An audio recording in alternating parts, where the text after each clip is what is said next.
everyone, welcome back to Coffee with Crainer. Today I have Meg Roberts, co-host of Mike and Meg on AM 800. You've heard her across the area and has done some very impressive things in her career in media. And today we're going to be talking about her role Mornings with Mike and Meg, some things she's done with CIBC, award-winning journalism, and there's a lot of cool stories I think we'll jump into today. But the first story we have to hear is, where's your favorite place for coffee? Oh, don't do this to me. My favorite place for coffee. I'm loving Iron Kettle out in Comber. Okay. Have you been there? No. Oh my gosh, it's worth it. It's a coffee shop, but they do a bunch of like baked breads and pastries, and it looks beautiful. And I'm a small town girl, right? Yeah. So I love going out to Comber. We've got some friends out there, and we stop at the Iron Kettle. You gotta check it out. What's your go-to?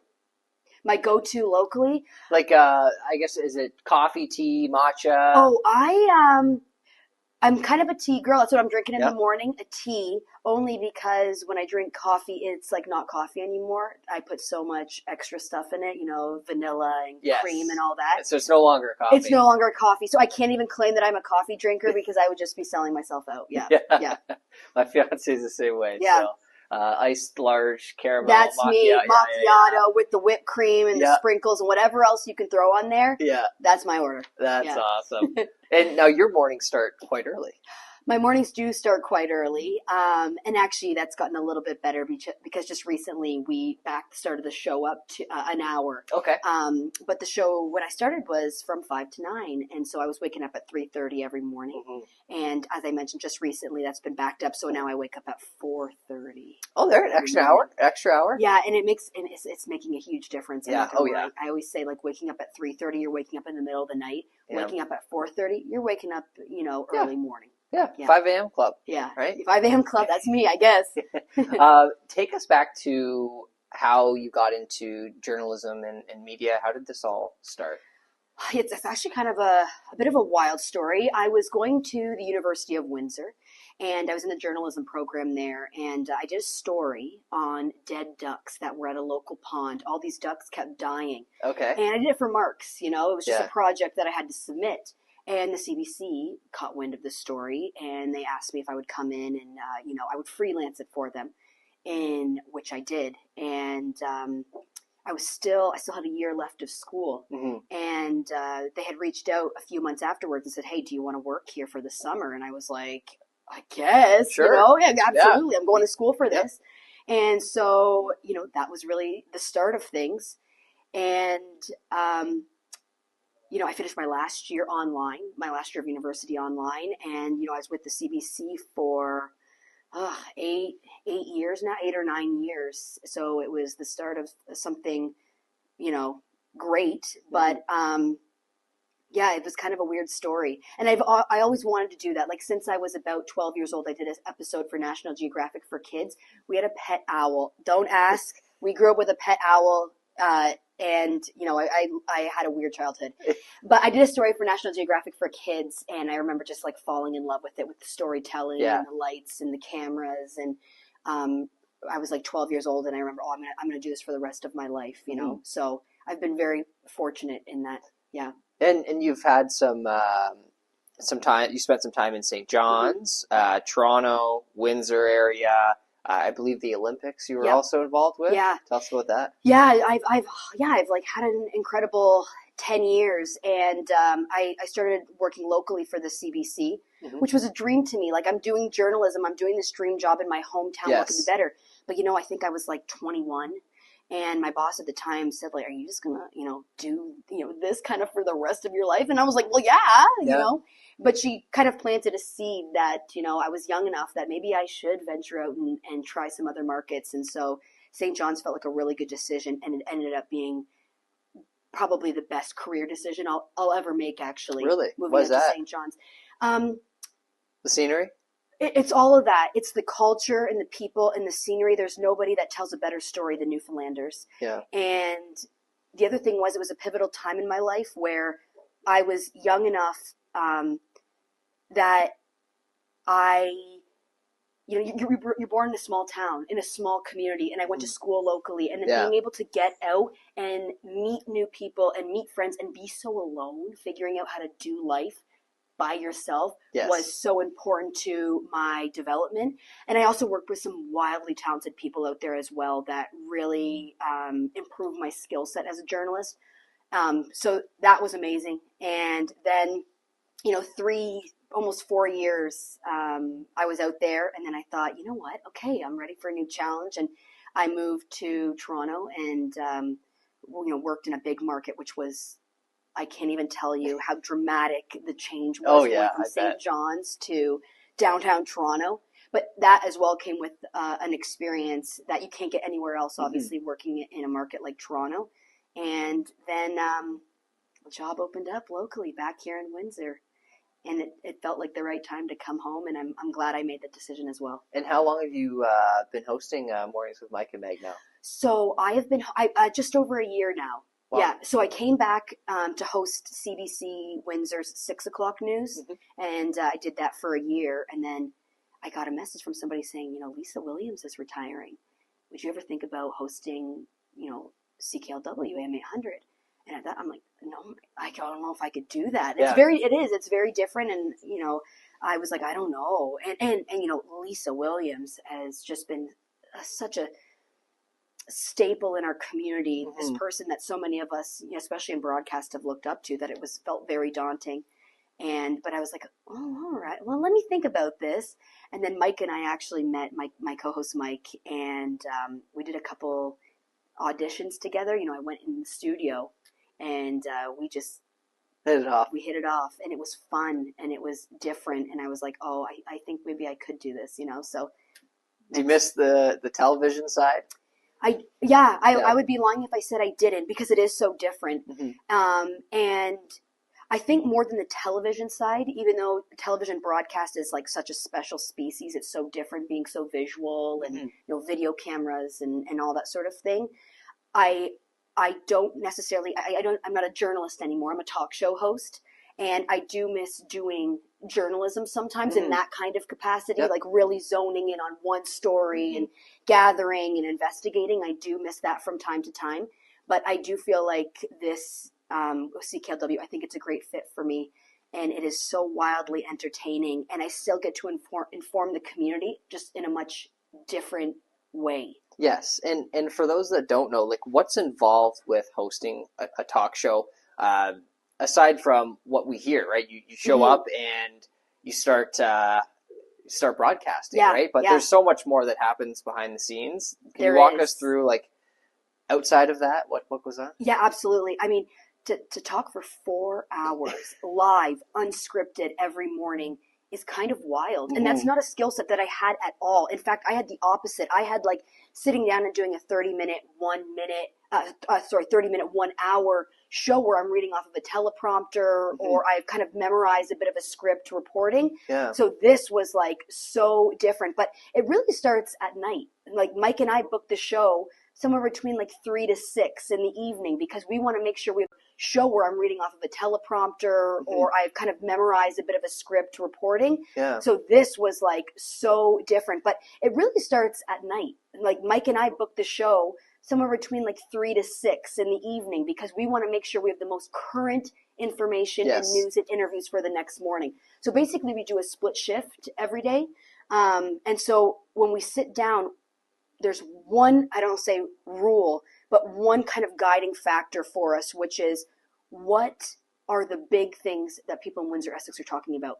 And when I say big things, they don't necessarily have to be like big in topic. I mean, the whole blue bin conversation has been going on and on and on, you know, and that's a big deal to people, you know, that's how they dispose of their recycle every single week. Or it can be something massive, you know, like we get a new prime minister. So we try and sit down and think, what are Windsorites? When you are going to work or when you're sitting around the dinner table, what stories are you talking about? And we really try and emulate that. And then we get in there, you know, before 6 o'clock. It's kind of already written the show because we've done it the night before, but we might be tweaking a little bit. Things coming up last minute. And then you've heard the chaos that ensues every morning. Yes, and you have a nickname now? Oh, Megaroo. Yeah, or Yo, Yes, I think it's Megaroni. Megaroo, Megaroni, Yes, Megaroo. yes. I got a million of them. I Yeah, got Meggy Moo.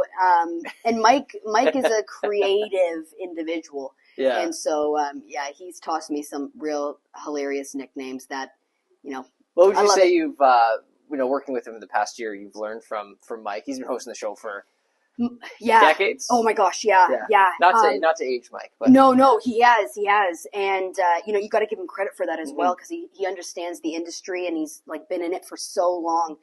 Mike and I are so fundamentally different as humans, but also within our work as well, which actually works out really great. Mike is so entertaining. He's very creative in a way that I am not at all. He's fun, and you really need that. I think that's what the show actually has done well for Yeah. so many years because it's not only that we are informing you or trying to as best we can, but we want it to be like a bit of a break. We want it to be like a bit of a before you get into work, you have a smile on your face, you get a little chuckle. I think there's a lot in that. And if it wasn't for Mike, I don't have that personality. Okay. Yeah, I'm more serious by nature. I love my politics. I could do 4 hours on politics. And Mike has really taught me that like being personable and entertaining, there's real value in that. And Absolutely. Yeah. he's good at it because he thinks different. Like some of the things he comes up with, off the top of my head, calling random people, calling random companies at 6 in the morning and seeing who answers. I would never ever think of doing like that. I'm more in a box. But Mike he has a brain that just works different than mine, and I think that's why it works so Yeah. well. Yeah. That's Yeah. awesome. And for those that are looking to, we'll start with journalism 1st. A young student in university, would you say they should freelance and find a story about dead ducks, or what's their first step? Your first step is you got to do something that gets you some attention. Just do anything, Yeah. and a lot of people do have to start freelancing. That's a great way to, hey, listen, I got this story, and you pitch it to other media. That's a lot of ways that people are able to get into the door. Or, maybe it is like knocking on the door of some of these places and being like, hey, look at my portfolio, look at some of the work that I've done in school, and give me a shot. But, my biggest advice for young people that are entering, a career like journalism or broadcast or any other for that matter, and I think that this is one of the reasons that I was kind of able to get ahead is because I really feel like you should just say yes to everything. Mm-hmm. Say yes to everything when you're young and you have the energy and when you have no experience. And I remember there were times like, an opportunity would present itself. And of course you're going, oh gosh, like I'm not qualified for that. Or I'm not going to be very good at that. Or, oh, that might not go that well. Who cares? I really feel like you should say yes regardless because you're going to learn something from the situation. Maybe you liked it, okay, and you move on to something. Maybe you didn't like it, okay, I know for next time. Regardless, you're getting that experience, and it's something to put on a resume or something tangible that you can hold on to, as you continue your career. And locally, where should someone start? Should it be with their local newspaper, or should they go to the CBC? Like, I guess, where do you see the most opportunities right now? Well, it's funny. When I remember being in university and I had a guidance counselor. I said, I want to do, journalism. I want to do broadcast. And I remember him laughing at me and just being like, you think that, you are going to make money doing this locally? And I remember kind of being like, well, kind of. And I was able to do that. And I think a lot of kids would be able to do that as well. But you might have to shop around a little. There are small communities that sometimes are a little bit more, they're looking for staff. I think, yeah, in this industry, this industry is a really tough industry. It's a tough industry to get into. It's very competitive, and sometimes you definitely will have to make some sacrifices. Yeah. And that could mean moving to a smaller community, or it could mean like, walking into a job here locally as well. Like, I think you just have to put out the feelers, and you got to work hard at kind of getting that out there, getting yourself out there, and then making some choices based on that. Mm-hmm. Yeah. Yeah, very, very true. And now 2026, it's a new year.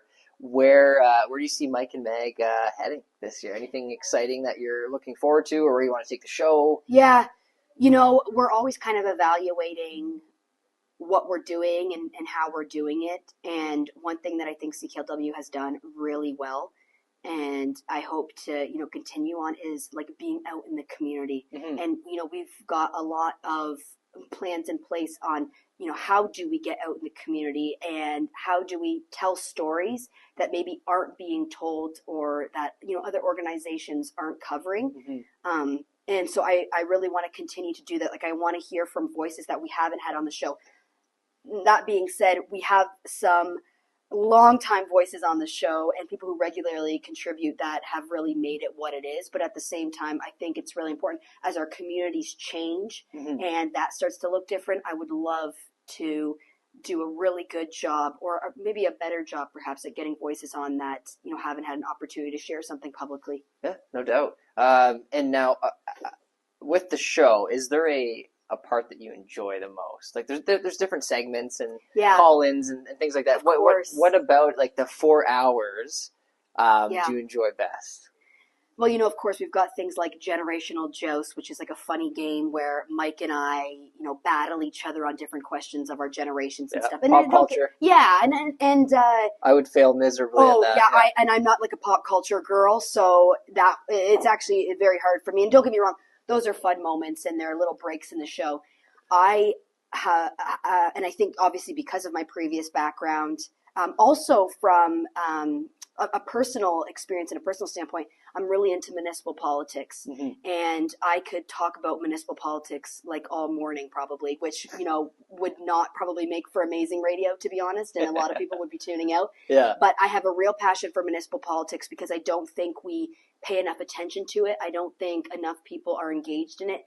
And I think, generally we bypass how important municipal politics are to the way that our municipalities are shaped mm-hmm. and how we want our municipalities to be in the future, which is so important to people like you and I, obviously, kind of the next generation, a younger generation.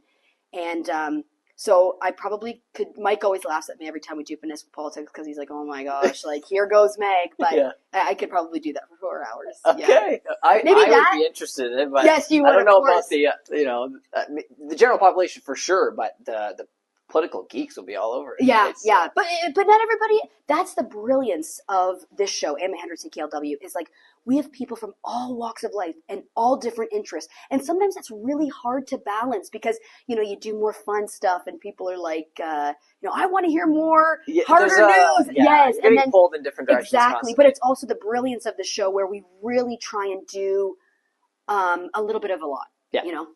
Yeah. Awesome. And how can a young journalist or aspiring broadcaster, somebody who's looking to host a show, how can they learn more from you? Can they reach out directly through social media? Yeah. Do you encourage that? Do you know what? Absolutely they can. I am so bad on social media. Like I'm so bad on Facebook and Instagram getting back. So I would just honestly, I have no problem putting my email out there, which is meg.roberts@bellmedia.ca. And if you shoot me an email, I would absolutely get back to you. And, I'm actually so passionate about that, and speaking to schools or doing one-on-ones or having a chat with somebody because I feel like this community gave me so much. Yeah. And I had people in my life that really gave me so much of their time and energy. And I owe it to those people, before me to do that to the next generation of people. So absolutely, if you've got a question or anything, please reach out. Excellent. Yeah. And for those watching, if you're watching this at night, you'll probably hear Meg in the morning. Yeah. So thank you so much for doing this. Oh, thank you for having me on. Excellent. We'll see you next time. Visit coffeewithcrainer.com.